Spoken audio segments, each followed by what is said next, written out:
안녕하세요. 오늘도 사연살롱을 찾아주셔서 감사합니다. 50대 한참 바쁘게 일하며 남편과 행복한 생활을 이어가고 있는 여자입니다. 살면서 최고의 복수는 내가 잘 사는 거라고 생각하며 살았는데 그런 저의 복수가 제대로 실현되었던 적이 있어요.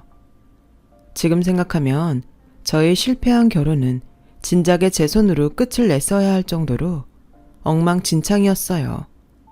그리고 그 시작은 남편의 퇴직과 원인 모를 불임이었는데요. 그 전까지는 그럭저럭 남들과 비슷하게 살면서 그저 늦은 아이 소식을 손꼽아 기다릴 뿐이었죠. 하지만 무슨 이유인지 아이는 결혼 후 3년이 지나도 생기지 않았고 주변에서는 이제 고작 3년인데 조급해야 할 필요는 없다고 했는데 정작 남편은 무슨 큰일이라도 있는 것처럼 저를 닥달해 힘들게 했어요. 내가 곰곰이 생각을 해봤는데 산부인과에서 아무 문제가 없다고 했는데도 임신이 안 되는 건 자기가 직장 생활을 해서 그런 것 같아. 그러니까 일을 그만두는 게 어때? 요즘 사람들은 굳이 애 없어도 괜찮다고 하지만 난 그건 아니라고 생각해. 우리 사이에 애가 있어야 진정한 가족이 되는 거라고 생각하거든. 나도 당연히 생기면 감사하고 좋지. 근데 임신이라는 게 그렇게 집착한다고 되는 건 아니잖아. 그야 그렇지만 해볼 수 있는 데까지는 해야지. 그리고 회사 그만두면 자기도 좋지 않아? 집에서 편하게 쉬면서 임신할 수 있도록 못 만들라고. 내가 배려하는 거라고. 그래도 우리가 그렇게 여유가 많은 것도 아닌데 내가 갑자기 일을 그만두면 당신 혼자 괜찮겠어? 괜찮아. 내가 부족하면 대리라도 뛰면 되지. 그러니까 자기는 내일이라도 당장 사표 내. 알겠지? 저는 남편의 말이 솔직히 불안했어요. 하지만 그때 당시 제 나이가 35을 넘어가고 있었고 산부인과에서는 저에게 당장 오늘 임신을 해도 저는 고령 임산부라고 해서 우선은 남편 말대로 아이를 갖는 건 우선으로 하기로 했어요. 하지만 1년이 지나고 3년이 지나도 임신이 되지 않았어요. 그리고 횟수가 지날수록 저는 남편 눈치를 보게 되었고 남편은 점점 저에게서 멀어지기 시작했죠. 그리고 설상가상으로 마음을 잡지 못한 남편이 40 가까이 된 나이에 회사에서 불미스러운 일로 잘리게 되었고 1년간 재취업을 하려 백방으로 뛰어다녔는데 워낙 업계가 좁다 보니 남편의 재취업은 저의 임신만큼이나 어려웠어요. 상황이 그렇다 보니 양가 어른들의 고민도 깊어졌고 어쩔 수 없는 궁여지책으로 남편에게 식당을 하자고 말했는데요. 당신이 무슨 음식 솜씨가 뛰어나다고 식당을 하재. 그리고 그럼 우리 아이 갖는 건 포기하자는 거야? 식당 일이 얼마나 바쁘고 어려운 일인지 알아? 재고 관리해야지, 손님 상대해야지, 음식 단가 맞춰야지. 난 자신 없어. 그럼 어떡해? 이렇게 있다가는 당신 퇴직금이랑 우리 적금 부어놓은 거 다 쓰고 없어질 텐데 뭐라도 해야 할 거 아니야. 아, 몰라. 어떻게 된 게 남들은 결혼하고 안정이 생겨서 일이 더 잘 된다고 하던데 난 어째 거꾸로 가는 것 같아. 아무것도 하기 싫어. 지금 그 소리 일부러 나 들으라고 하는 소리야? 그러니까 나 만나고 힘들어졌다. 뭐 그런 말이냐고. 알아들었으면 됐지 뭘 물어. 난 당분간 좀 쉬고 싶어. 할 줄 아는 건 영업일밖에 없는데 나도 지친다. 그러니까 식당을 하든 뭘 하든 혼자 해. 아니, 사람이 원래 이렇게 무책임했어? 그래놓고 나 때문이라고? 뭘 하든 같이 살 생각을 해야 하잖아. 저는 정말 속상했어요. 원래 연애할 땐 그런 사람이 아니었거든요. 물론 남자들 결혼 전엔 다 그렇다고 결혼 후가 진짜라고 하지만 저는 남편을 참 많이 좋아했기에 변해버린 남편을 보는 게 더 힘들었어요. 솔직히 그때부터는 임신도 저에겐 그다지 중요하지 않았고 당장 먹고 살아야 하니까 저는 우선 할 수 있는 일을 찾아야만 했죠. 그렇게 닥치는 대로 써주는 곳에서 일을 했어요. 식당에서 서빙도 하고 마트에서 판촉일도 했죠. 그리고 처음엔 무작정 생각했던 식당 일을 본격적으로 생각하게 됐어요. 직장을 그만두고 그래도 제가 집에서 하면서 좋아했던 일이 음식 만드는 거였거든요. 그래서 일하는 틈틈이 한식과 양식 조리사 자격증을 공부했고 2년 만에 자격증을 땄는데요. 그렇게 저는 식당을 차리기 위한 준비를 해갔어요. 그리고 어째 시간이 지나면 지날수록 일할 의욕을 잃어가는 남편을 어떻게든 일어설 수 있게 하고 싶었는데, 그래서 남편의 퇴직금으로 차리는 가게인 만큼 남편 명의로 작은 식당을 오픈하게 되었죠.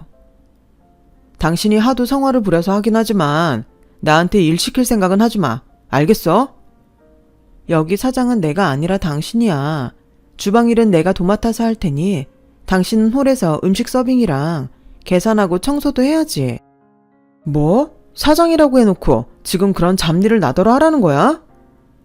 그럼 어떡해. 우리 형편에 직원을 쓸 수도 없는데.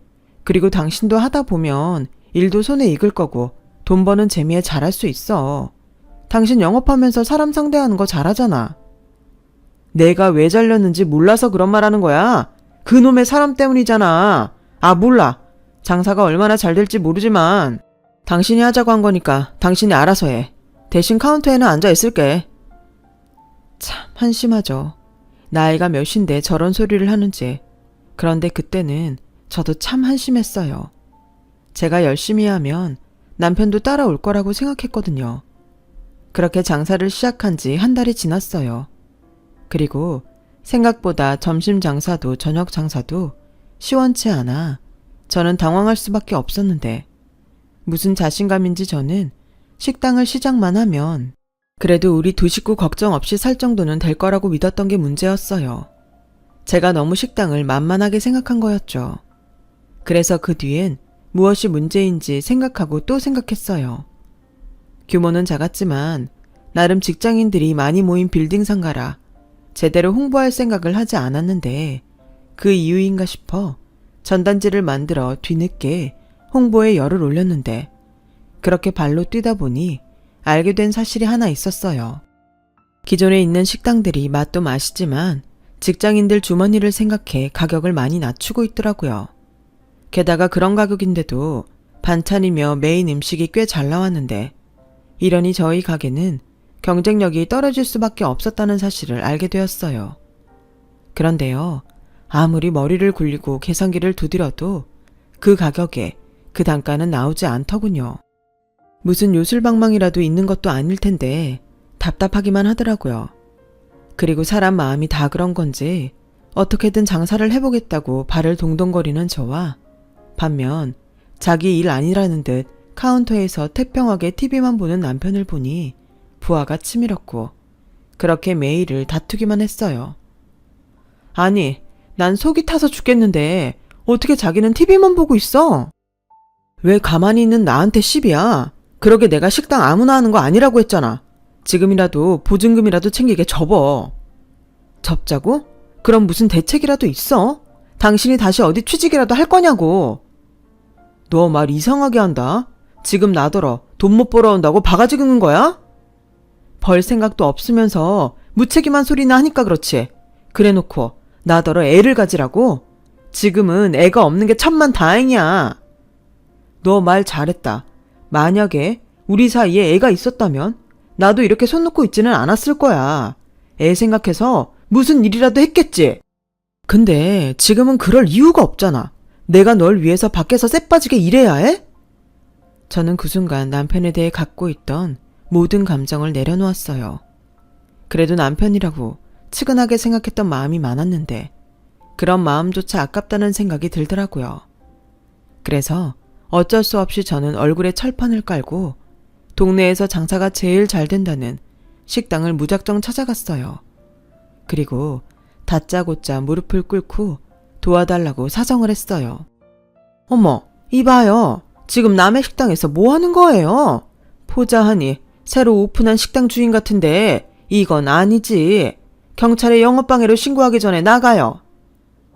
제발 도와주세요. 저 식당 문 닫으면 길바닥에 나 앉아야 해요. 저한테는 지금 식당에 유일하게 목구멍에 풀칠할 수 있는 희망이에요. 아니, 희망이나 마나 왜 그런 소리를 여기서 하냐고요. 나하고 무슨 상관이라고. 그리고 염치가 있어야지.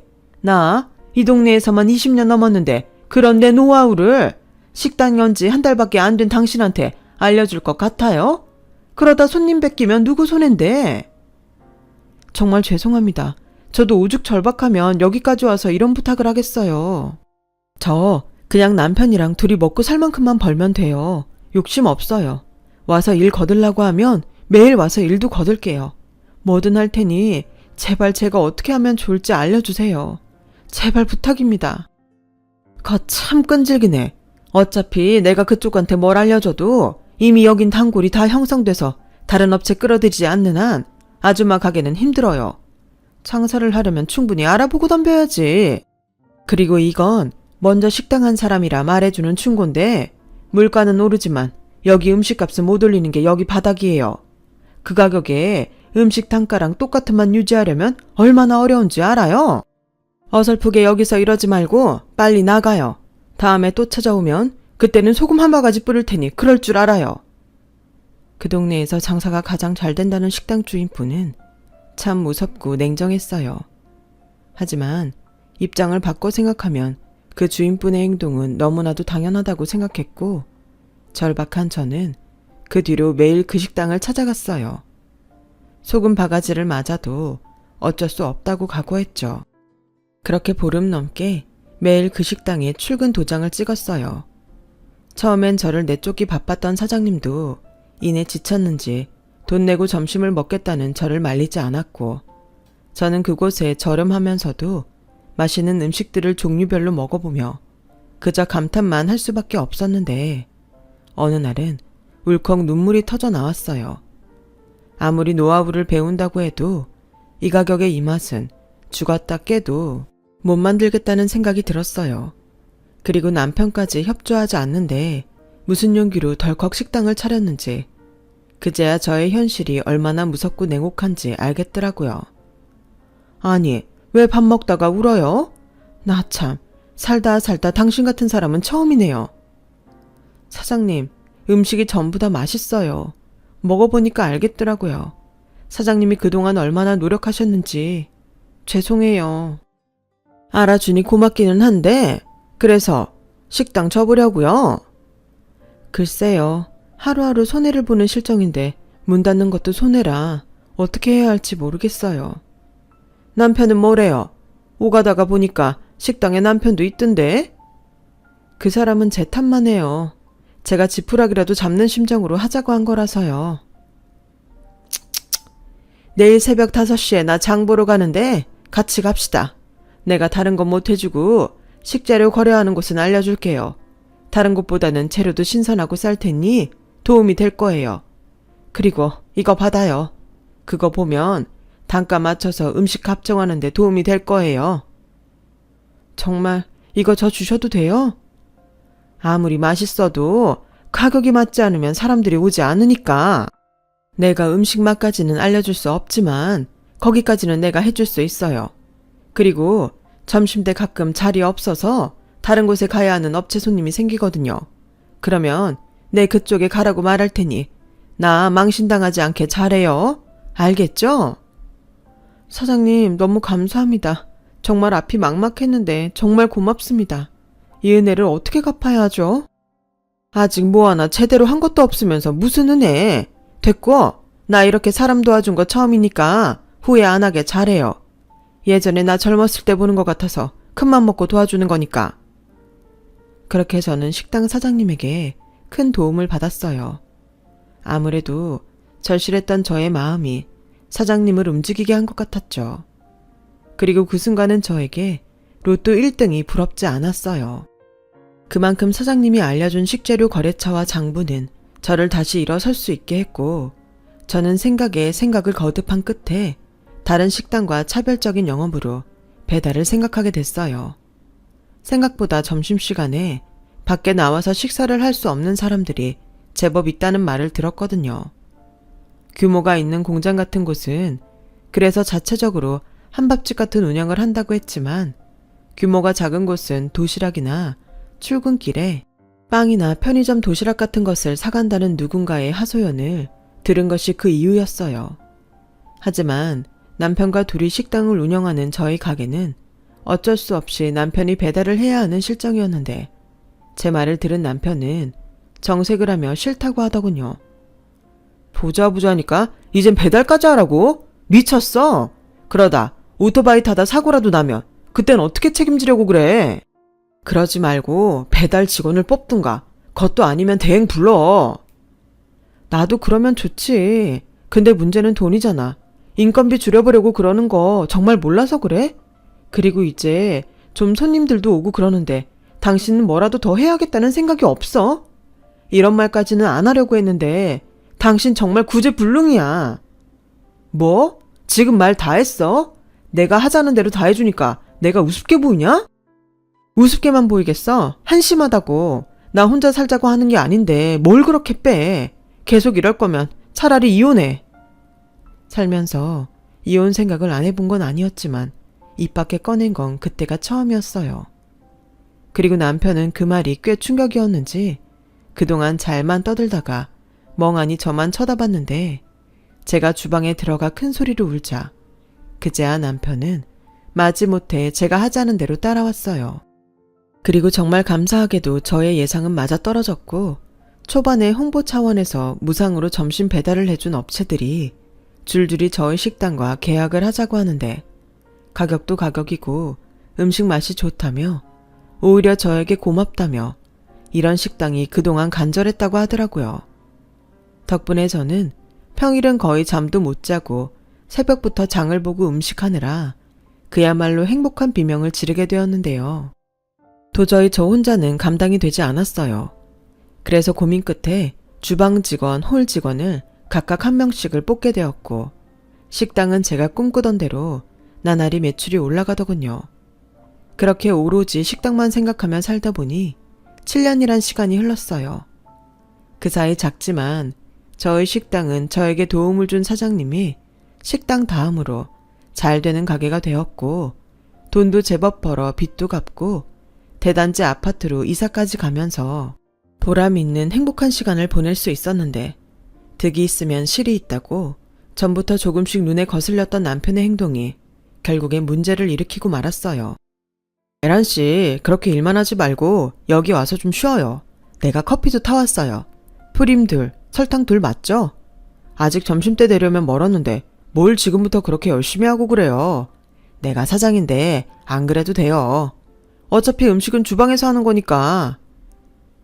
에이, 사장님은 참. 저 그러다 사모님한테 걸리면 또 혼나요. 저번에도 주신 커피 마시다가 얼마나 혼났다고요. 뭐라고요? 그런 일이 있었어요? 이 사람이 정말 안 되겠네. 요즘이 어떤 세상인데. 요즘은 직원이 왕인 것도 모르나? 하기사, 주구장창 음식만 만드는 무식한 여자가 뭘 알겠어요. 아유, 내 신세야. 사장님, 그만하세요. 그리고 농담이 아니고 정말로 제가 봐도 사장님이 좀 아깝기는 해요. 어쩌다가 사모님 같은 억척스런 여자를 만났어요? 여자가 봐도 너무 매력 없는데. 그러게요. 내 눈이 삐었죠. 이렇게 예쁜 에란씨 같은 여자를 만났으면 얼마나 좋았을까요? 사장님도 참, 지금 저 꼬시는 거예요? 꼬시면 넘어오긴 하고요. 그럼 내가 100번 1000번이라도 꼬시지. 그리고 우리 집 마누라가 하는 소리 귀담아 들을 필요 없어요. 눈치 볼 것도 없고. 내가 사장인데 지가 뭐라고 우리 에란씨한테 그래? 정말요? 그럼 저 월급 좀 올려주시면 안 돼요? 요즘 물가가 얼마나 비싼데 제가 받는 월급 갖고서는 너무 빠듯해요. 다 먹고 살려고 하는 일인데 이러다간 월급 더 많이 주는 곳으로 옮겨야 할 수도 있어요. 뭐라고요? 에이, 그럼 안 되지. 내가 당장 오늘부터 월급 올려줄 테니까 그런 무서운 말 하지 말아요. 얼마가 필요해? 나한테 말만 해. 나 돈 많은 거 알지? 정말 한심해서 제 귀가 다 썩는 줄 알았어요. 그리고 곧장 양손 무겁게 장을 봐서 가게 안으로 들어갔는데 그러자 문제의 직원인 에란 씨가 제 눈치를 보고 자리에서 일어났어요. 잘 논다. 점심때 맞추려면 얼마나 바쁜데 지금 둘이 뭐해? 그리고 내가 밖에서 다 들었는데 누구 마음대로 월급을 올려줘? 에란 씨 하는 일이 뭐가 있는데? 올려주려면 주방에서 일하는 이모님 월급을 올려줘야지. 에란 씨, 내가 전에도 경고했죠? 여긴 술집이 아니고 식당이에요. 꼬리를 치려면 다른 데 가서 해요. 난 지금 당장 에란 씨가 그만둬도 아쉬울 게 없으니까. 사장님, 사모님 좀 알려주세요. 괜찮아요. 나만 믿어요. 당신 지금 뭐 하는 거야? 당신이 뭔데 우리 에란 씨한테 술집 가서 꼬리치라고 해? 잊었나 본데 여기 명의는 내 거야. 내가 사장이라고. 나 참 기가 막혀서 내가 그렇게 발 동동거리면서 같이 하자고. 당신이 사장이니까 책임감을 갖고 하자고 할 땐 딴소리 하더니 이젠 돈 좀 버니까 당신이 여기 사장이야? 제발 염치 좀 챙겨라. 마누라 새벽부터 고생하는데 사장이고 남편이라는 당신은 맨날 뭐 하는데? 카운터에서 돈이나 받고 종업원이랑 바람필 국리나 하냐?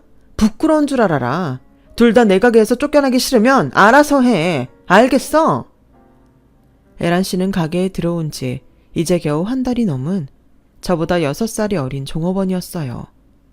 옷차림도 화장도 첫인상이 참 별로였는데 이혼하고 홀어머니와 함께 힘들게 살고 있다고 하도 사정을 해서 받아준 것이 이렇게 제 발등을 찍을 줄은 몰랐죠. 그날 이후 에란 씨는 믿는 구석이 있다는 듯 식당을 그만뒀어요. 그리고 에란 씨가 그만둔 뒤 남편은 사장인 자기 체면을 구겼다며 더 이상 식당에 나가지 않을 테니 저에게 알아서 하라고 했는데 애도 아니고 유치해서 알았다고 했네요. 그러면서 드는 생각이 남편 체면 살려주려고 식당이며 아파트, 자동차까지 죄다 남편 명의로 해줬는데 그거 믿고 나대는 것 같아서 명의를 바꿔야겠다고 생각했어요. 하지만 워낙 하루 24시간이 바빴던 저는 남편과 에란 씨의 부재로 더욱 정신이 없었고 직원을 뽑기까지 정말 힘들었는데 그렇게 사람 2명을 더 뽑고 나서 좀 여유가 찾아오나 싶더니 남편이 식당으로 들어왔어요. 뭐야, 이제 여기 안 나오겠다며. 내가 가만히 참으려고 하니까 너무 억울해서 왔다. 이 식당이 잘 되는 게 당신은 전부 당신 덕인 것 같지? 근데 아니야. 나는 뭐 놀았어? 놀았잖아. 당신이 뭘 했는데? 사사건건 내가 하자는 건 전부 싫다고 하면서 핸드폰 게임이나 하고 TV만 봤잖아. 이거 왜 이래? 내가 배달했잖아. 오토바이 운전 얼마나 무서운 줄 알아? 내가 이 가게 목숨 걸고 살렸다고. 뭐? 뭘 걸어? 정말 말을 말자. 어차피 에란 씨 여기 그만뒀고 사람도 새로 뽑았어. 그리고 앞으로는 절대 젊은 여자는 뽑지 않을 거니까 그런 줄 알아. 내가 정말 다른 사람 보기 창피해서 못 살겠다. 그래, 나도 마찬가지야. 그러니까 이만 당신이 나가. 뭐? 지금 뭐라고 했어? 여기 내 가게잖아. 잊었어? 내 퇴직금으로 차린 내 가게. 그러니까 좋게 말할 때 이혼 서류에 도장 찍고 나가. 나는 이제부터 에란이랑 새 인생 살 거니까. 결국 둘이 작정을 하고 날 내보내겠다는 거야? 웃기고 있어. 내가 왜? 나는 절대 그럴 수 없어. 내가 이 가게를 어떻게 꾸렸는데? 법대로 해. 난 하나도 무섭지 않으니까. 그리고 에란 씨도 그래. 다 늙은 유부남 꼬셔서 팔자 고칠 생각인가 본데 내가 둘이 쌍으로 엿먹여줄 테니까 그런 줄 알아. 지금도 봐. 무능한 당신 믿고 여기 나타나지도 않잖아? 누가 무능해. 그리고 우리 에란이가 뭐가 무서워서 내 뒤에 숨어. 에란아, 들어와. 얘기 다 끝났어. 그리고 인사해. 새 안주인이 직원들한테 정식으로 인사해야지. 그리고 오늘부터 우리 에란이는 카운터에서 편하게 앉아있어. 홀몸도 아닌데 무리하면 절대 안 되지. 누군 몇 년 동안 준비해도 안 되는 임신을 우리 에란이는 한 달 만에 애를 가졌다고. 오빠, 창피하게 무슨 그런 말을 해요. 그리고 사모님 나가면 음식은 누가 해요? 무슨 걱정이야. 주방 이모님 있는데. 우리 에란이는 이젠 아무 걱정하지 말고 행복하게 살 생각만 해. 내 앞으로 차도 있고 아파트도 있는 거 알지? 내가 빨리 정리해서 우리 에란이 정식 사모님 만들어줄 테니까 오빠만 믿어. 자, 들었지? 그러니까 억척스럽고 애도 못 갖는 당신은 내 인생에서 꺼져. 저는 남편의 독한 말보다 에란 씨가 임신을 했다는 것이 더 충격적이었어요. 그리고 에란 씨는 아직 나오지도 않은 자신의 배를 쓰다듬으며 저를 꼴 좋다는 듯 쳐다보는데 상황이 상황인 만큼 저는 이성줄을 놓고 말았어요. 저의 피와 땀으로 만든 식당을 제 손으로 때려 부셔버린 건 물론이고 이 모든 문제의 원인인 남편을 봐줄 수 없어서 남편 얼굴에도 한껏 손을 올려붙였죠. 그리고 그런 남편과 노란한 그 여자도 가만둘 수 없어 있는 힘껏 머리채를 잡았는데 그러자 남편 눈이 돌더군요. 뭐 하는 짓이야? 임신한 사람한테 어디 감히 손을 대? 미쳤어? 그래, 미쳤다. 이런 상황에서 안 미치면 그게 사람이냐? 어떻게 당신이 나한테 이럴 수가 있어? 이거 내가 좋게 끝내려고 했는데 안 되겠네. 이봐들! 이 여자 이제 우리 식당이랑 아무 상관없는 사람이니까 밖으로 끌어내요. 내 말 안 듣는 사람은 내일부터 우리 식당에 오지 않는 걸로 알 테니 그렇게 알고. 남편은 제 손으로 뽑은 직원들에게 으름장을 놓듯 말했어요. 그러자 난처한 듯 직원들이 눈치를 살폈고 결국 저에게 죄송하다고 말을 하더니 이내 저를 식당 밖으로 끌고 나갔는데요. 정말 순식간에 일어난 일에 저는 억울하다 못해 실성한 듯 미친 사람처럼 웃고 말았고 어디서 소식을 들으셨는지 예전 저에게 도움을 줬던 사장님이 한 걸음에 뛰어와 저를 일으키며 식당 문 앞에서 큰 소리로 남편에게 욕을 한 바가지 쏟아내셨어요. 감사하긴 했지만 그런다고 달라질 건 아무것도 없었죠. 그렇게 저는 바보처럼 모든 걸 뺏기고 긴 이혼 소송에 들어갔어요. 이혼을 할 때 하더라도 제 몫은 챙겨 나와야겠다는 생각밖에 없었으니까요. 하지만 믿었던 법도 완전한 저의 편은 아니었어요. 그 많은 재산을 거의 저 혼자 벌다시피 했는데 법으론 명의가 참 중요하더라고요. 결국 저는 재산 분할과 위자료를 모두 포함해 1억을 남편에게 받았어요. 저는 다 필요 없고 그 식당만이라도 넘겨받길 원했는데 남편이 바보가 아닌 이상 절대 식당을 내어줄 리가 없었죠. 그렇게 저는 시리에 빠지고 말았어요. 열심히 살아봤자 뭐하나 그런 생각이 들었거든요. 그리고 삶의 의욕마저 잃어 먹지도 못하고 잠도 자지 못했는데요. 모든 것이 저에겐 지옥 같은 생활이었어요. 그 사이 남편은 저와는 무관하게 계속 식당 운영을 이어갔고 저를 도와주신 사장님이 저 대신 복수를 하겠다며 소개해준 식자재 업체에 물건을 주지 말라고 하셨다는데 남편이 언제 그쪽 사장과 친분을 쌓았는지 그쪽에서 자기 장사하는 건데 그럴 수 없다고 했나 봐요. 그리고 설상가상으로 저의 이혼에 충격을 받은 친정 부모님은 병원 신세까지 지면서 상황이 더 악화되었죠. 그렇게 궁지에 몰리니 나만 없으면 모든 것이 다 해결될 것 같은 바보 같은 생각이 들었어요. 하지만 한편으로는 이렇게 끝내고 싶지 않다는 생각도 했던 저는 길을 잃고 1년 넘게 친정에도 가지 못하고 방황했는데요. 머릿속에 오로지 남편과 그 여자에 대한 복수만 생각하던 제 자신이 불쌍했어요. 어차피 행복한 결혼 생활도 아니었고 남편에 대한 미련도 없는데 이렇게 된 거 이제라도 만족스러운 생활을 하면 좋겠다는 생각을 하게 되었죠. 그런데요. 그렇게 조금 일어나려고 힘을 내고 있는데 남편이 불쑥 저를 찾아와 말도 안 되는 소리를 하더군요. 저기 잘 지냈어? 나 때문에 많이 힘들어한다며. 그래서 뭐 확인하고 싶어서 여기까지 왔니? 다 뺏어놓고 어떻게 지내나 궁금해? 그런 거 아니야. 그리고 나도 엄청 고민하다 힘들게 왔어. 그게 말이지 우리 식당이 요즘 좀 곤란해졌어. 자기가 식당을 나가고 주방 이모님이 나랑 일 안 한다고 바로 그만두셨거든. 그래서 음식 맛이 변했다고 말이 돌았는데 그래도 어떻게든 고비를 넘기면서 운영을 했었거든. 근데 업체들이 재계약을 안 하겠다고 해서 우리 애란이가 난리도 아니야. 당장 갓난아기도 있는데 수입이 줄게 생겼으니 불안한가 봐. 그래서 뭐 본론이 뭔데? 그게 있잖아.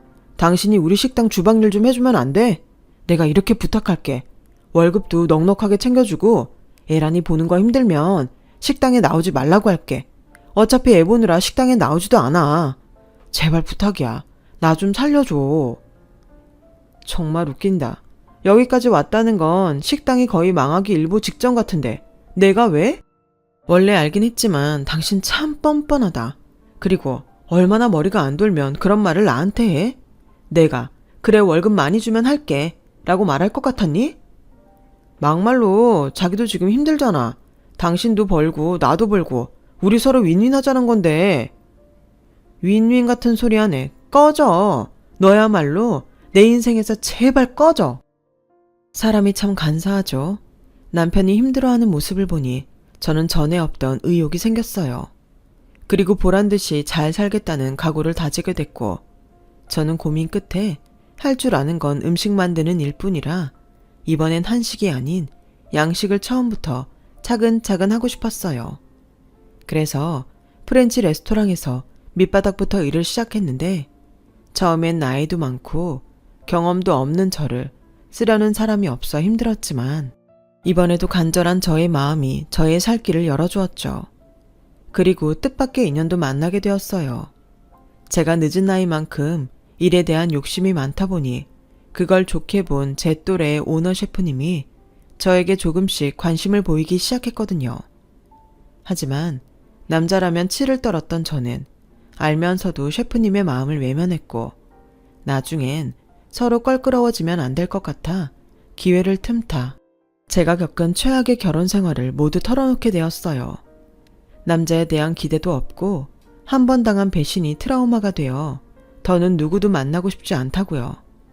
저는 일만 열심히 하고 싶다고 말했는데 제 말을 모두 들은 셰프님은 그저 알겠다고 하셨어요.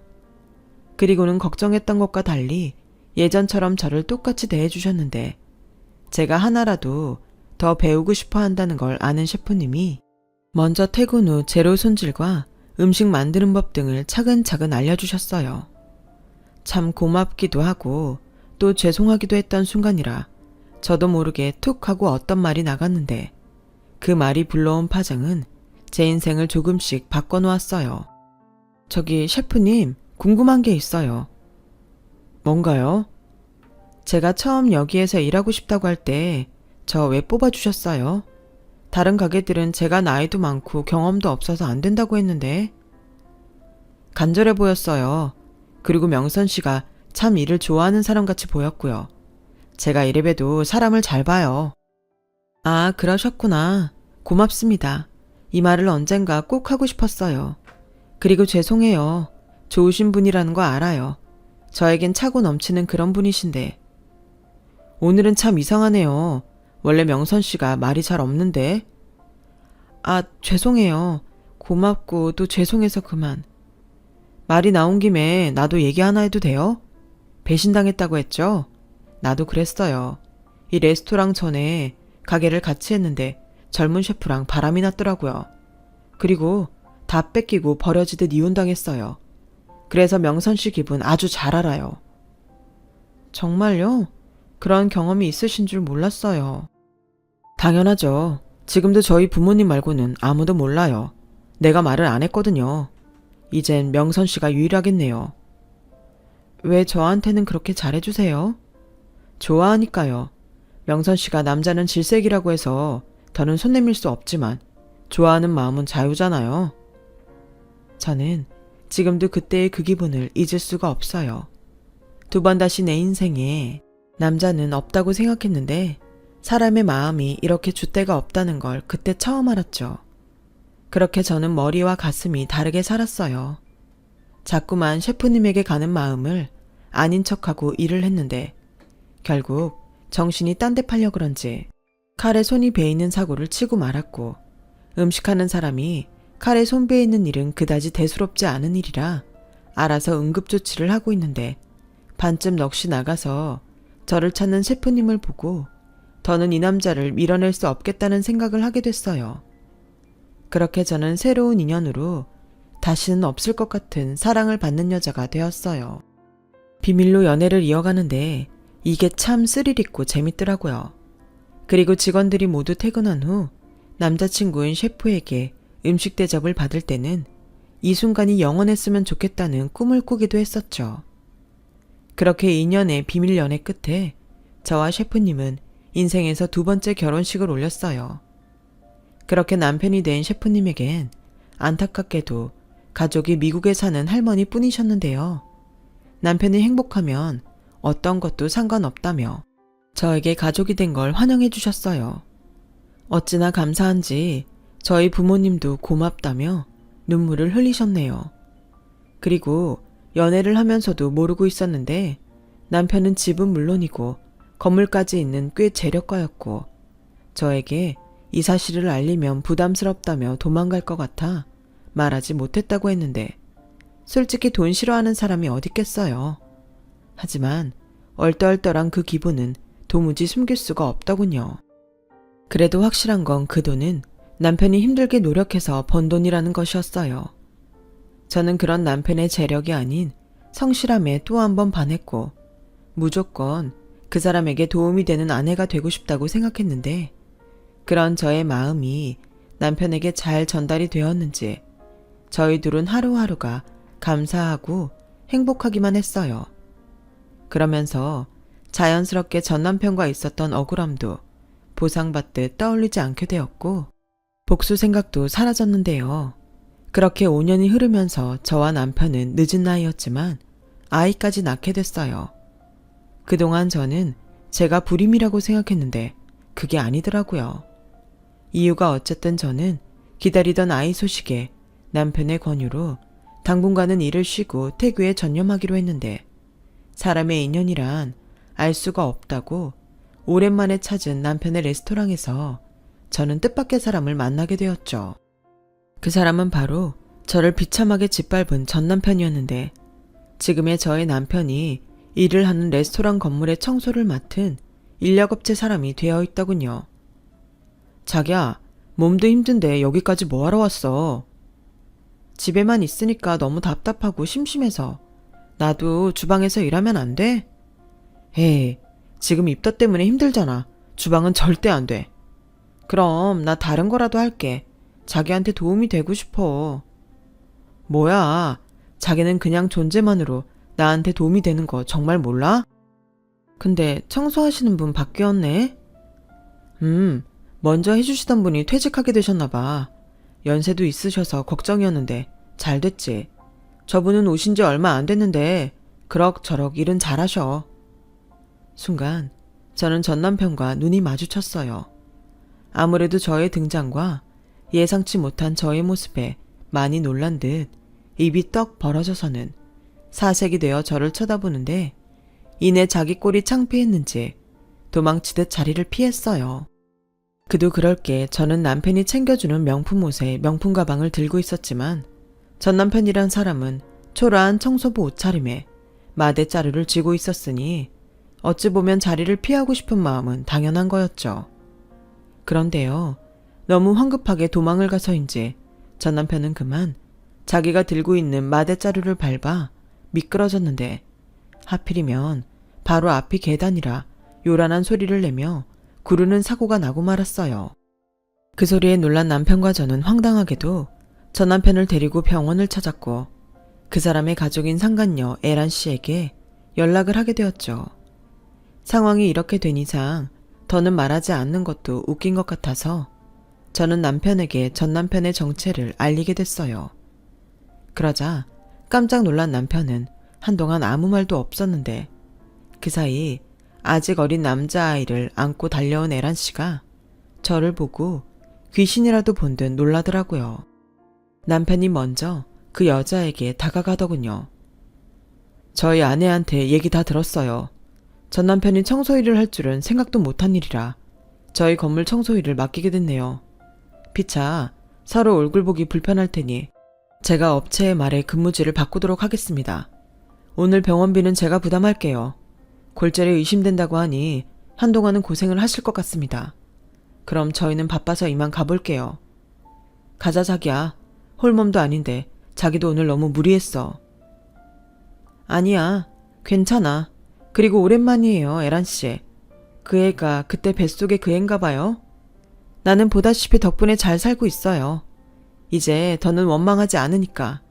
부디 저 사람이랑 행복하길 바래요. 지금 뭐 하는 거예요? 사람 놀리는 거예요? 보자하니 남자 잘 만나서 신세 고친 것 같은데 잘난 척 그만해요. 누군 저런 남자 만나고 싶어 만났나? 아이 짜증나. 왜요? 그렇게 좋다고 다 뺏어갈 땐 언제고. 아무튼 그땐 나도 참 분하고 억울했는데 저런 쓰레기 같은 남자 기꺼이 데려가줘서 정말 고마워요. 그리고 이건 정말 노파심에 하는 말인데 그 아이, 저 사람 아이 맞긴 하죠. 난 여태 내가 불임이라고 생각했는데 아니라는 걸 최근에 알아서요. 기분 나빴다면 미안해요. 이만 가볼게요. 며칠 동안은 일하긴 힘들다고 하는데 옆에서 간혹 잘해줘요. 저는 그렇게 보란듯이 말하고 남편이 기다리는 지하 주차장으로 갔어요. 그리고 남편은 뭘 하느라 늦었냐고 묻긴 했지만 서로 이야기로 풀 것이 있어 그랬다고 하니 더는 묻지 않더라고요. 그리고 돌아가는 내내 저의 손을 꼭 잡아줬는데 이런 말 정말 웃기는 거 알지만 저도 남편도 제가 이혼했다는 사실이 그 순간은 얼마나 다행인지 모르겠더라고요. 이렇게 행복한 순간이 제 인생에 있을 거라는 걸 누가 알 수 있었겠어요. 그날 이후 저는 원래도 남편에게 잘하는 아내가 되고 싶었어요. 더욱 발전해서 남편에게 어울리는 사람이 되고 싶다는 꿈을 갖게 됐고요. 비록 태교 때문에 일을 놓고 있었지만 언젠가는 남편과 나란히 레스토랑 하는 꿈을 갖게 됐는데요. 출산 후 예쁜 딸아이를 낳은 저는 저의 꿈을 이루기 위해 육아는 물론 레시피 개발 등을 비롯한 노력을 게을리하지 않았고 제 나이 50을 넘기면서 그토록 바라던 꿈을 이루게 되었어요. 주방일이라는 게 때론 위험도 따르는 일이라 전쟁을 방불케 하기도 하지만 그렇게 완성된 요리를 손님에게 내갈 때 느껴지는 그 희열이 저를 계속 또 다른 꿈을 꾸게 하는 건지도 모르겠어요. 이제와 생각하면 모든 것이 다 거짓말 같아요. 제가 이혼하고 재혼을 하게 된 것도 그렇고 예쁜 딸을 낳고 지금은 한식이 아닌 레스토랑에서 스테이크를 굽고 파스타를 만들다니 그저 신기하기만 하니까요.